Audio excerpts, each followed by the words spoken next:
दोस्तों बीटेक करने के बाद स्टूडेंट कंफ्यूज होते हैं कि कौन से फील्ड में जॉब करी जाए, प्राइवेट सेक्टर, गवर्नमेंट सेक्टर या पीएसयूज, इनमें से कौन सा सही है, आइए जानते हैं। तो वेलकम है हमारे यूट्यूब चैनल करियर इन्फॉर्म में। दोस्तों बीटेक से प्राइवेट जॉब्स को 3 कैटेगरी में डिवाइड किया गया है। पहला टेक्निकल, नॉन टेक्निकल और तीसरा कोर। टेक, इसमें 2 तरह की जॉब्स होती हैं, प्रोडक्ट बेस्ड जॉब्स और सर्विस बेस्ड जॉब्स होती हैं। Product based jobs high level jobs होती है। ये कंपनी ऐसे स्टूडेंट को रिक्रूट करती है जिनकी कमांड लैंग्वेज में अच्छी होती है, जैसे C++, जावा, पाइथन आदि। प्रोडक्ट बेस्ड कंपनियां होती हैं Google, Adobe, Microsoft, Goldman, Amazon आदि होती हैं। इन कंपनियों की सैलरी काफ़ी अच्छी होती है। इनका सैलरी पैकेज 7 से 50 लाख एनम होता है। तो जो स्टूडेंट लैंग्वेज को पसंद करते हैं तो वो इन जॉब्स में जा सकते हैं। सर्विस बेस्ड जॉब्स, इसमें TCS, विप्रो, इन्फोसिस, टेक महिंद्रा जैसी कंपनीज आती हैं। ये कंपनी दूसरी कंपनी को सर्विस प्रोवाइड करती है। इनकी सैलरी प्रोडक्ट कंपनी से काफी कम होती है।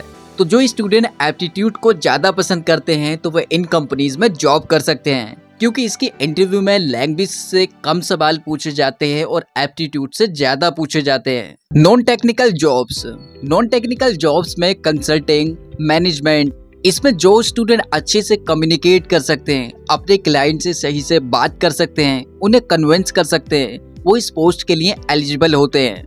बीटेक कोर कंपनी वो होती हैं जो अपने ही फील्ड के कैंडिडेट को प्लेसमेंट राउंड में बैठने के लिए एग्री कराती हैं। जैसे आपने मैकेनिकल इंजीनियरिंग की है और आपके कॉलेज में जनरल मोटर्स आई है, तो उसके प्लेसमेंट में सिर्फ मैकेनिकल इंजीनियरिंग के ही स्टूडेंट बैठेंगे। ये कंपनी सिर्फ अपने ही ब्रांच के स्टूडेंट को रिक्रूट करती है।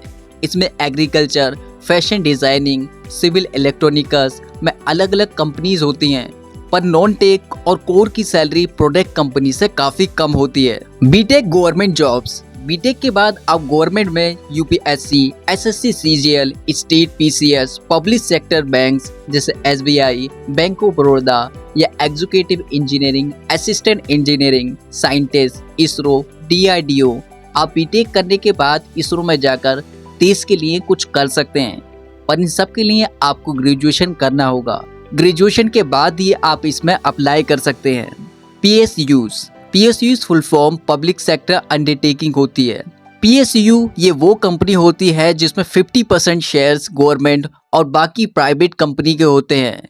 PSU में काम करने से आपको गवर्नमेंट और प्राइवेट दोनों का प्रॉफिट मिलता है। इंडिया में कुल 250 PSUs हैं, जैसे Bharat petroleum, Indian oil corporation, Bharatiya atomic research centre, BSNL, BHEL, NTPC, DMRC या HCIL, इसरो। PSU में जॉब पाने के लिए आपको गेट एग्जाम को क्लियर करना होगा और आपको इंटरव्यू और रिटन टेस्ट भी देने होंगे। बीटेक करने के बाद अब आगे मास्टर भी कर सकते हैं। इसमें आप MS, MTech, ME जैसे पोस्ट ग्रेजुएट कोर्स भी कर सकते हैं। MS, GRE और TOEFL जैसे इसमें एग्जाम देकर आप अच्छे कॉलेज में या अच्छी इंग्लिश कम्युनिकेशन को सही कर सकते हैं। ये एक पोस्ट ग्रेजुएट कोर्स है जिसकी ड्यूरेशन 3 साल की होती है। MTech, मास्टर ऑफ टेक्नोलॉजी, एक अच्छी कॉलेज में एडमिशन लेने के लिए आपको गेट एग्जाम को देना होता है। MTech 2 साल का पोस्ट ग्रेजुएट कोर्स है, इसे आप बीटेक के बाद कर सकते हैं। ME, मास्टर ऑफ इंजीनियरिंग, ये कोर्स 2 साल का होता है। इसके लिए आप गेट और 10 सेट जैसे एग्जाम दे सकते हैं एक अच्छे कॉलेज में एडमिशन के लिए। तो ये सारे एक पोस्ट ग्रेजुएट कोर्स हैं, आप बीटेक के बाद कर सकते हैं। बीटेक के बाद आप पोस्ट ग्रेजुएट को जब भी करें तो एक अच्छे कॉलेज से ही करें, जिन कॉलेज की डिमांड इंडिया में ज्यादा हो, और आप इसमें डायरेक्ट PhD भी कर सकते हैं।